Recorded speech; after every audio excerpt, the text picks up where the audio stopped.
লাগতো না কাকা, ভিজে গেছি ছেড়ে দিলাম, গাড়ি পেট্রোল দিয়ে চলে দিতাম, পেট্রোল মেরে চালিয়ে দিতাম, এখানে গাড়ি ভেঙে দেবো তোমার পুরো লাউডা। আরে আমি তো একটা টোটো আছে, ঠিক আছে, আমার লেনটা ভুল ছিল, আমার লেনটা ভুল ছিল, অটোর পিছনে আমার লেনটা কি ভুল ছিল? আমি কোন লেনে আসছি? জোরে যাচ্ছো, আরে বাবা, আমি একটা গাড়ি স্পিড কত বলো, এই রাস্তায় একটা গাড়ি স্পিড লিমিট কত? আরে তুমি তো ফুল স্পিডে আসছিলে, এসে তো তুমি ঢুকে গেলে। ওইভাবে কি ওভারটেক করে তুমি যেভাবে ওভারটেক করছো? আমি ঠিকই আসছি, তোমরা খুব জোরে যাচ্ছ। একদমই ফালতু বকো না। না না, আমি বাঁ দিকের লেনে চেপে মানে কতটা লেনে আসলে আমি এই দিকটাই ঢুকবো। এইখানে তোমাদের গাড়ির স্পিড কত ছিল? আমাদের গাড়ি স্পিড কত থাকবে? হার্ডলি 40 ছিল, তার বেশি ছিল স্পিড।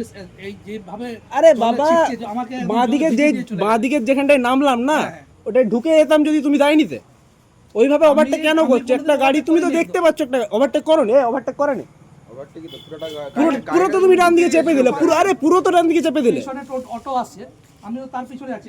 তুমি যেভাবে আসছো গাড়িতে, আচ্ছা, যেভাবে আসছো মানে আমাকে তো একদম সাইড, আমি যদি একটু না চাপাবো আমাকে দিয়ে দিবে তো।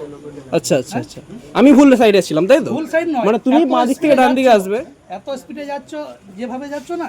আচ্ছা, গাড়িটা না দেখে চালাও, নইলে গড়বেতার পাবলিকের কাছে কোনোদিন মার খেয়ে যাবে, বুঝলে কাকা? তোমার সাথে কথা বলছি আমি, তোমার সাথে কথা বলছি, চোখে চোখটা রেখে কথা বলো। গাড়িটা একটু দেখে চালাও এবার থেকে, যেভাবে ওভারটেক করছো না, দেখে ওভারটেক করো।